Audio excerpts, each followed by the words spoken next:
Well, it's a joy to share in yet another celebration of Swami Kriyanandaji's birthday. And as often happened over the years at Ananda, and I was present many times when this happened, it was not uncommon for there to be a rainbow in the sky on his birthday, even when it wasn't raining and there was just some clouds up there. There was just, I don't know, I think the Devas were sending their blessings to a life of someone who dedicated their lives completely to God.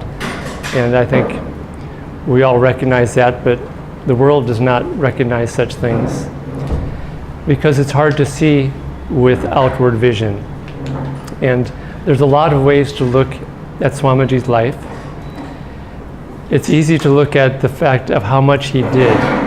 He wrote about 150 books. He wrote about 400 pieces of music. He started communities. He gave thousands and thousands of lectures and class series. And it's just hard to even comprehend how one person could do so much. And it's tempting to look at that and think this is who Swami Kriyanandaji was. Somebody pointed out to him once that in another few hundred years, people are going to look at all these books, music, songs by Swami Kriyananda, and they're going to think that all this was written by a whole school of people who wrote under the name Swami Kriyananda, because his books, there are so many topics, and some of them were so long and so deep. And so what I'm going to talk about is two threads of his life that ran through his life. And I had the blessing to be around him for many years, to be in his life and around it in some way or another for 36 years. And so this is two threads that I saw that underlie everything that he did with his life, that informed and inspired the writing of 150 books, all that music, everything that he did. At the very heart, who Swami Kriyanandaji was a child of God who loved God.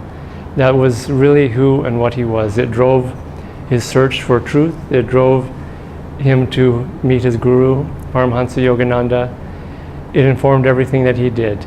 And that really, in the early days of Ananda, it was easier to see because he was more, not just open about it, but it was before he understood that his mission to serve his guru was going to have to be much broader than just being this bhakti yogi who loved God as Divine Mother.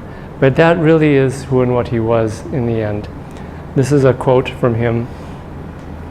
And this was at a talk that he gave on one of the anniversaries of his discipleship to Yoganandaji.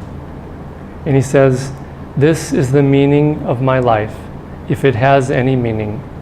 The things that I've done, I don't think they are very important, except to the extent that they may have helped people individually in their love for God. That's all that matters." And you saw this in the early years of Ananda, because it was much more, in those early days of Ananda, or early years, there was much more of an Indian feeling to it. And he had spent a lot of time in India. He would sing a lot of Indian songs, Indian songs to Divine Mother, Bengali songs. And when you saw him do that, you understood this was behind the outside of Swami Kriyananda. And then as the years went on, in the early years of Ananda, he started to understand and see what his mission was to serve the Guru. Yoganandaji told him several times, he said, "You have a great work to do, and I will give you the strength to do it." And Yoganandaji wanted him to do this great worldwide work. And so, as a disciple, he started to express in different ways, try to reach people who weren't bhakti yogis, try to reach people who were interested in changing the way that children are educated. And so, even in those early years, at a certain point, it was not long after I arrived there, maybe 5 or 6 years, he realized that Ananda village, because at that time there was only Ananda village. That's all it was. There was no centers, there was no meditation groups. There was nothing when I arrived except about 40 or so people living on this land that had very few buildings, because everything had just burnt down the year before in a forest fire. And it was the hippie era, so everyone had long hair and hippie lifestyle, or at least who came from that. And Swamiji realized that if we wanted to reach a large population in America, he realized that his mission was to reach people in the United States, that we would have to even change our appearance. We didn't want to, he said we didn't want to give the impression that in order to find God, in order to live a spiritual life, if we all live in teepees and trailers and tree houses. My first year at Ananda, I lived in a tree house. And if we projected that image, it would give the idea that this path was only for people who could do that. But he realized that it had to reach people who had families and people in business. And so he changed the way that he presented himself and Ananda. And he also at that time started reaching out to Christians. He realized that we need to touch the mass population of America. And so it became less Indian and more of the writings. He did the oratorio, this Christ Lives oratorio, reached out to Christians in America. And so it changed the outward expression, but it didn't change who he was. And again, in private moments, you would come back and you'd see this thread of someone who was a child of Divine Mother, loving God. And you saw this more at the end of his life in India, because his mission was mostly over by then, and he was more easily and inclined to express that when he was here the last 5 years, 10 years in India. But that thread I saw from beginning to end, and that again it informed and inspired a lot of the work that he did in his life. The other thread that ran through his life, just as important, but also these two threads I think interwove with each other throughout his life, was his discipleship to Paramahansa Yogananda. The reason he came to Yoganandaji was he started having this desire for truth, wanting to know what God is, and he realized he needed a guru, and he came to Master. The very first words he spoke to Master were, "I want to be your disciple." And someone asked him, I was listening to a recording of this recently, they asked him, did you know that when you were going to visit Yoganandaji and be in his presence, did you know that you were going to say those words? It was a very interesting question. And he said, no, he did not. He hardly knew where those words came from. He said those words almost spoke themselves, which implied that they came from a very, very deep part of him, not from his intellect or his mind. They came from his soul, which understood that he needed a guru. And then that thread of his life really was his whole life. He did so many things in his life, but he only did them to serve God and Guru. That was what everything was about.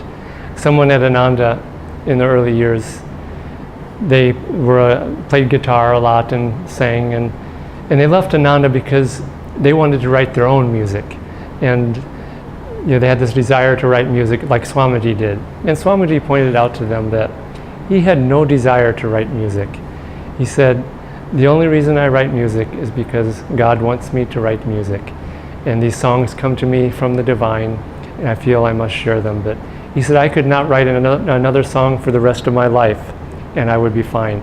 I have no desire to do such things. And it was the same with writing books. It was all his way of serving God and Guru. Somebody asked him near the end of his life to what he gave the credit for his realization and for the divine bliss that he always expressed and felt.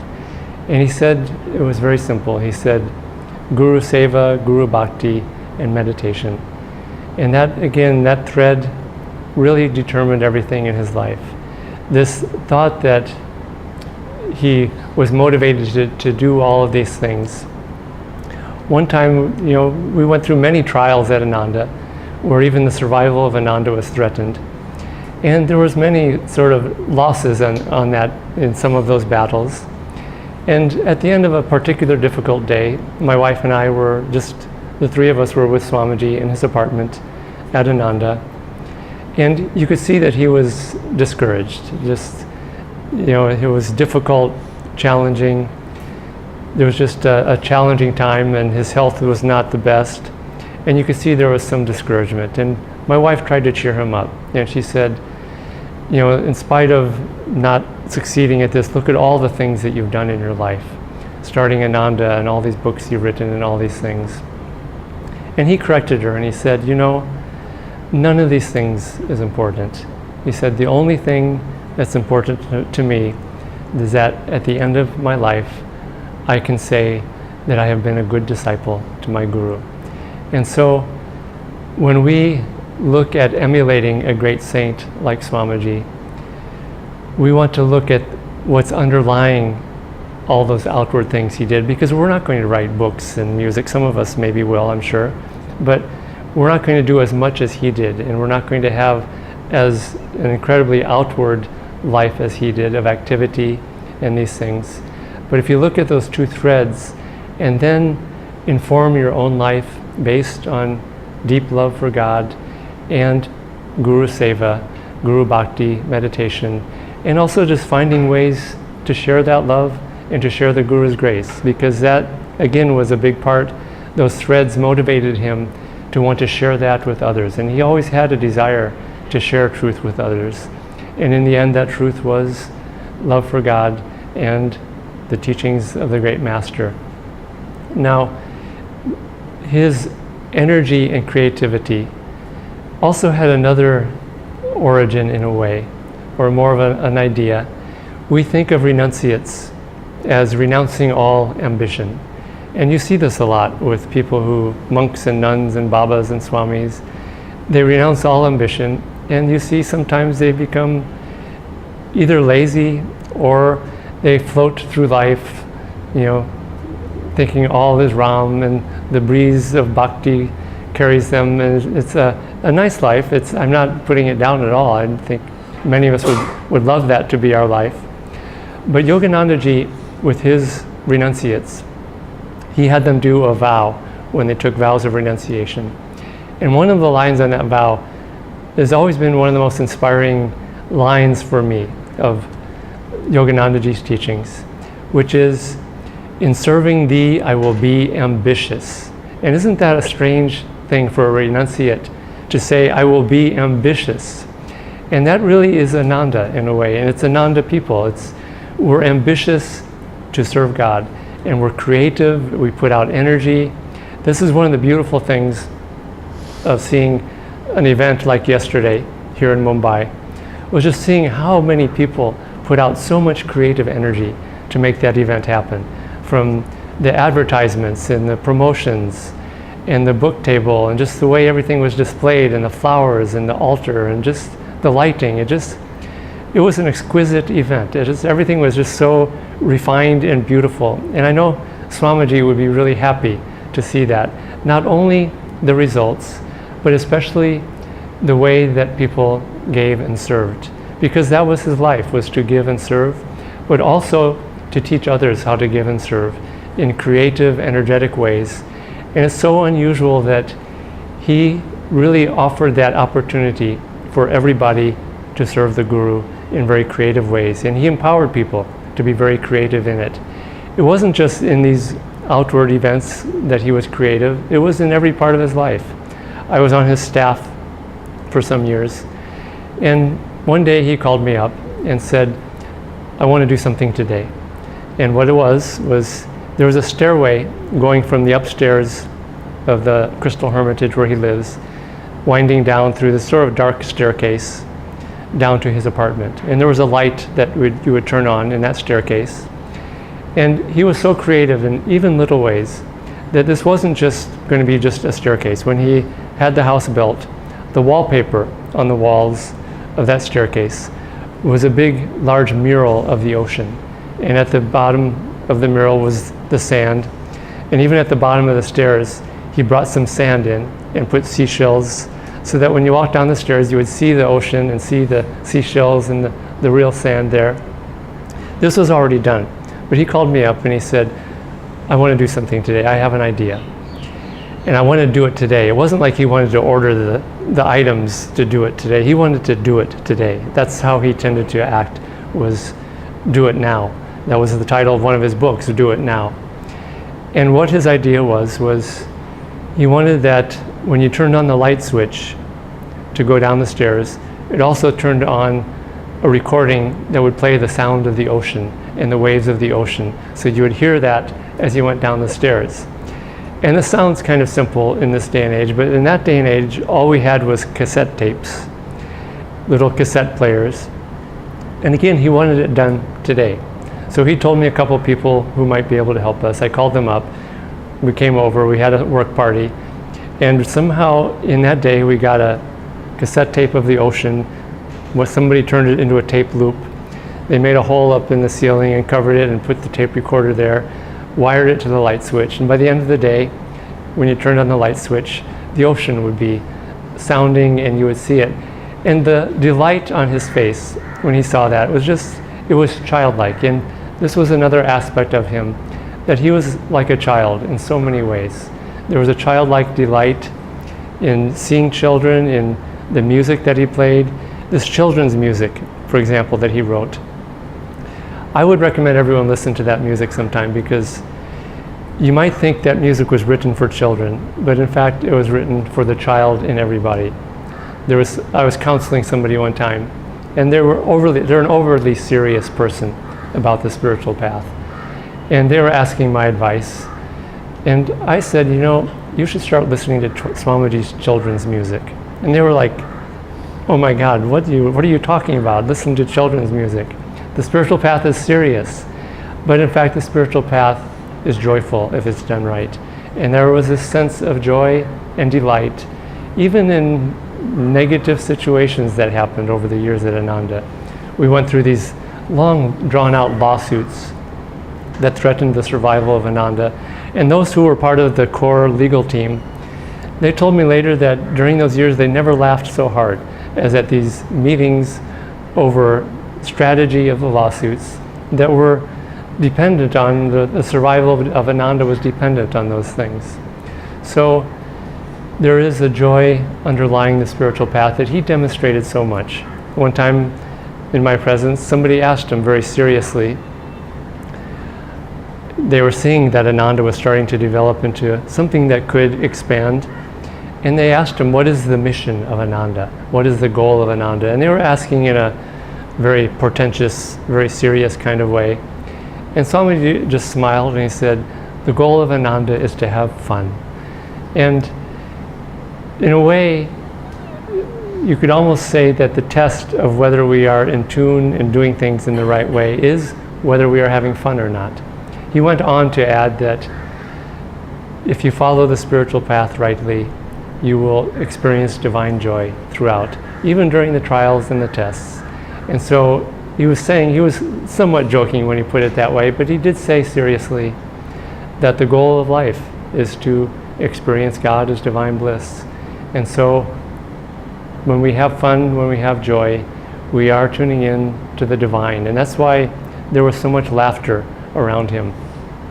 I was visiting one day at the SRF Center in Southern California, and there was a monk there who had a deep friendship with Swamiji over the years. And we were talking to him one day, and he said that, reminiscing of when Swamiji was part of SRF and was a monk there, he said with some wistful yearning and longing, he said, when Swami Kriyananda was here, laughter rocked the halls, is the way he put it. And implicit in that statement was laughter was not rocking the halls as much anymore, and he was yearning for that joy. And that was in the presence of Swamiji.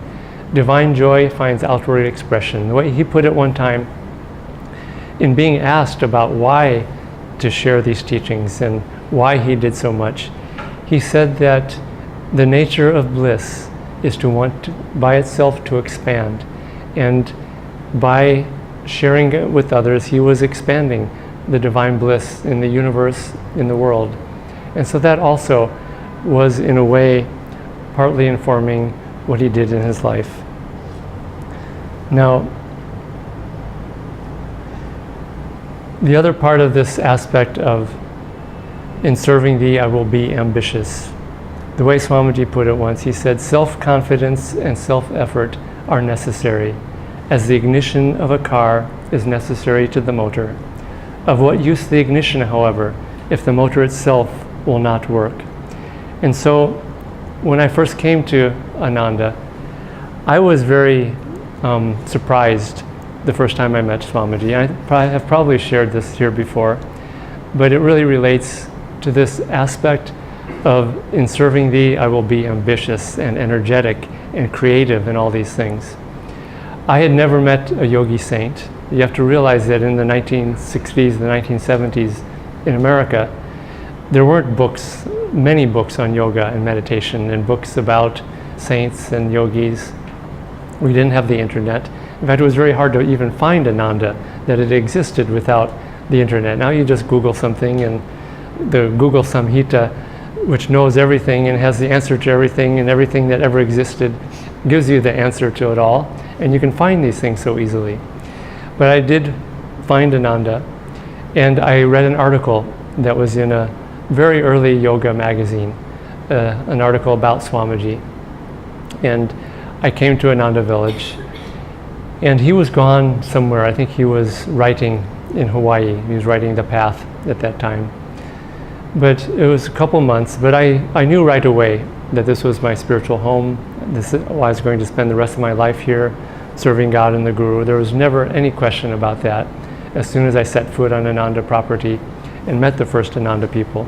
And I could see in the people there was something, there was joy, there was inspiration, there was something that I wanted, that I was yearning for. But then I met Swamiji, and it just, it sort of, I wouldn't say it upset the apple cart, to use an old expression, but it gave me a lot of pause, because he was so energetic, he was so outspoken, he sang all the songs, he gave all the talks, and I was expecting a yogi saint to be this gray bearded sage who was very inward and quiet, and when he spoke slowly and portentously with deep wisdom sounding statements. And he just expressed himself with enthusiasm, with joy, with energy. And I was taken aback to the point that I thought, well, either this is the most egotistical person I've ever seen in my life, or he's a great, great saint. And it wasn't that I was doubting, it was I really wanted to know from my direct experience. And so it took me many months to know. And the way that I finally understood was not through my intellect or figuring it out. Yoganandaji said something interesting, that you don't understand through words or intellect. You understand really the deepest truths through intuition, through deep understanding. And one day he was giving a satsang, and I just had a deep divine experience of his holiness and sanctity. And I looked at him, and it was just, there was this light all around him, and it was obvious that he was a great saint. And that was the only answer I ever needed. Again, from that moment, I never looked back. And part of the reason why I think I was expecting something different is that he was completely true to himself. He didn't, one time somebody was trying to change me, a certain action that I was doing, and I happened to walk in on this person talking to Swamiji. And at that very moment, Swamiji was saying to this person, he said, I never do anything in my life just because of what other people are going to think of me. As an example, he said, I don't ever want to just be an example. And I know he was talking about exactly what this person was trying to just persuade me to do, because he was trying to persuade me to be an example for others in a particular way. But he was completely, authentically himself. There was no pretense and no facade ever. One time he said, he paraphrased, and I heard him say this a couple of times. He was paraphrasing a line from Shakespeare. And he said, about himself and about all of us on the spiritual path, he said, to thine own funky self be true. Is that word used in India, funky? Yeah, he said, to thine own funky self be true. And he was talking about himself, his personality, because he had a unique personality, but he didn't try to change it. And he was telling others, be yourself. God will shine through you much more easily if you relax, be yourself, and not try to be somebody else, or not try to be spiritual in the way that you behave. And so he was completely himself. And because of that, I think sometimes people looked at him and saw him as a personality rather than as a great saint. And that's what I was doing in those early days of Ananda when I didn't really know.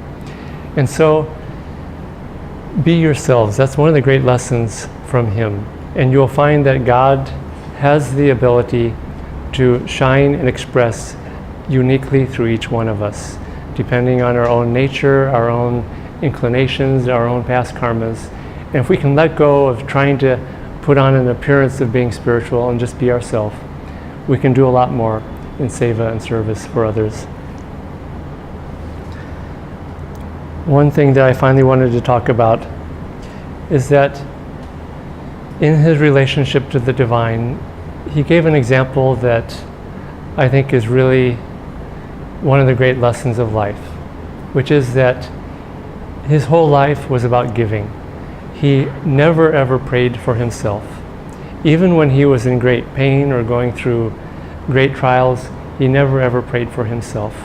He told the story once, many times he told the story, of he had to give a Sunday satsang.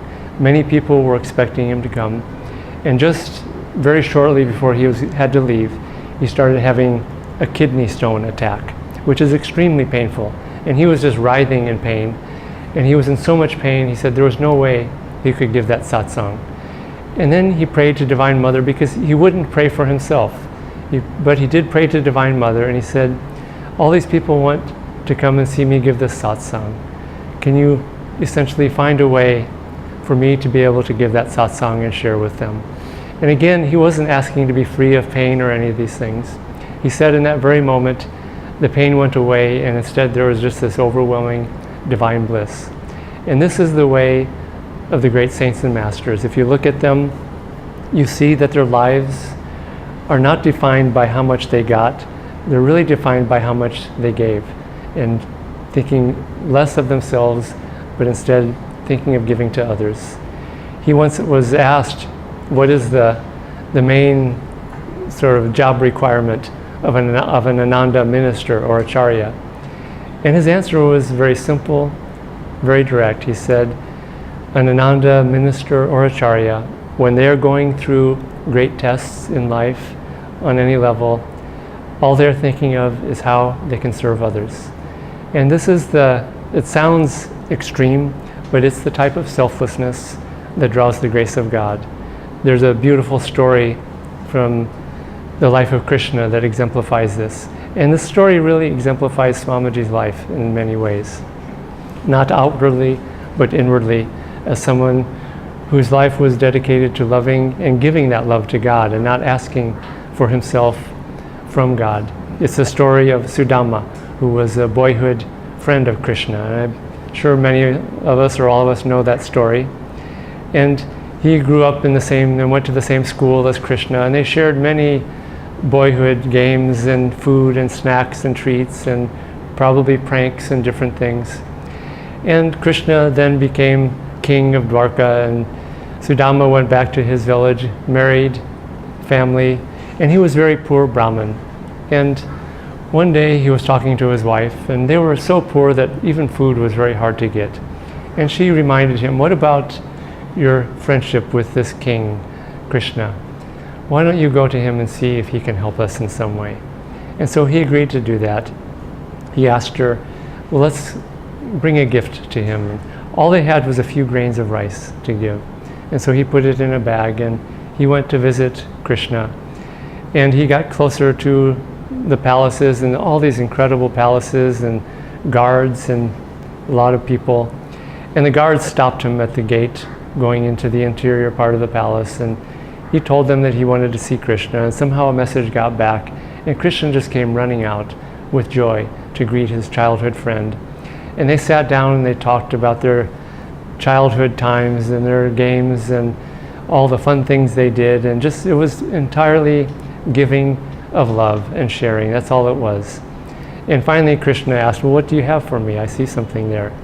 And Sudama was embarrassed to see all the wealth of the palace, that he had so little to give. And finally he gave it, and Krishna looked at it and said, oh, this is my favorite remember we had these rice treats when we were children, and they shared some of those, and that's all they did, was they shared divine friendship and divine love. And Sudama, at the end of the day, it's time to go back home, and he went back home, and on the way he realized he didn't ask for anything from Krishna. He didn't ask for help for his family or anything. He felt very, very bad. And as he got back near his village, he saw that things looked different. They looked better, they looked nicer. And he got near his known home, and he saw that there was this extraordinary golden building and palace there. And he realized that this had been a miracle. He walked into that palace, and there was his wife, and all of a sudden he had all this wealth. And the reason he got it, because he didn't ask for anything of himself. If he had asked for a few gold coins or a little help, perhaps that's all he would have gotten. But he only thought of giving.